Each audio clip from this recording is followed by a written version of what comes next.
Kotor, itu yang boleh disimpulkan akibat kurang rasa sensitiviti. Ikan kering yang dijemur untuk diniagakan dicemari anjing liar. Bukan saja dipijak tetapi lebih menjijikkan turut dijilat haiwan berkenaan. Malah tanpa kawalan, anjing terbabit menjadikan tempat jemuran ikan kering itu sebagai sumber makanan. Insiden ini dirakam di sebuah kawasan di Pulau Langkawi, Kedah. Kelihatan 6 ekor anjing yang berada berdekatan tiba-tiba menuju ke arah jemuran ikan sebelum memijak dan memakannya. Walaupun cuba dihalau, haiwan itu bertindak agresif. Difahamkan kawasan itu terkenal dengan penghasilan produk hiliran seperti ikan bilis, udang dan ikan kering. Penduduk di kawasan itu hampir kebanyakannya warga asing kerana ada yang tidak boleh bertutur dalam bahasa tempatan. Malah ada yang melarikan diri sebaik dihampiri kru kami. Dalam perkembangan sama, Persatuan Pengguna Melayu Kawasan Utara PPMKU ada menerima banyak aduan berkaitan kebersihan pemprosesan makanan terutama membabitkan ikan dan udang kering di kawasan utara. Presidennya Lieutenant Colonel Cik Johan Cik Hassan berkata, pihak yang berkaitan terutama pihak berkuasa tempatan PBT perlu berada di barisan hadapan dalam menangani isu-isu sensitif seperti ini.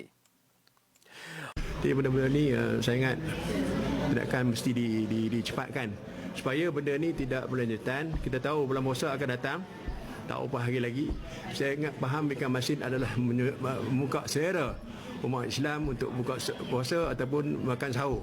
Jadi elakkanlah kita buat amal dengan masa yang sama kita makan benda yang tercemar, dianggap haram lah. Anjing kencing atau berak di atas ikan kering tu.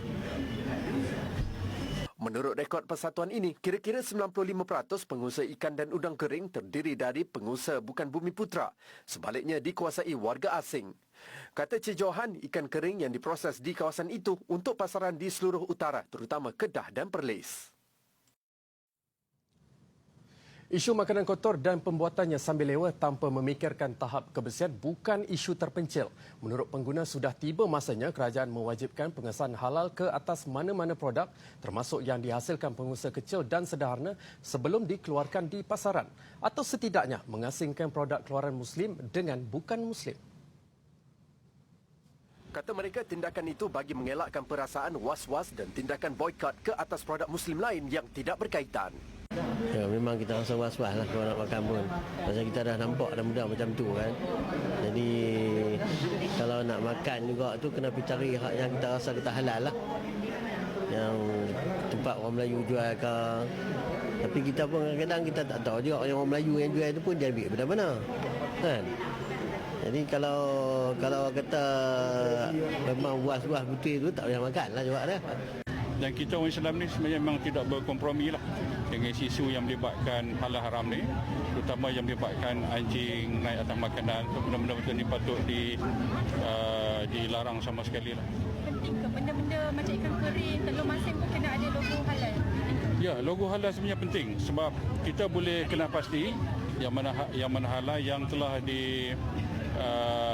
iktiraf oleh kerajaan, sebab halal haram ni memperanan. Sebab kita orang Islam di Malaysia ni kita sangat mementingkan halal. Lebih dari itu, pengguna berharap kerajaan melalui Jabatan Kemajuan Islam Malaysia JAKIM termasuk agensi kerajaan berkaitan terutamanya membabitkan soal pengguna dan kebersihan untuk melakukan pemantauan dengan kerap. Ini bagi memastikan produk makanan yang dikeluarkan mematuhi prinsip syariah, bersih dan suci serta selamat dimakan.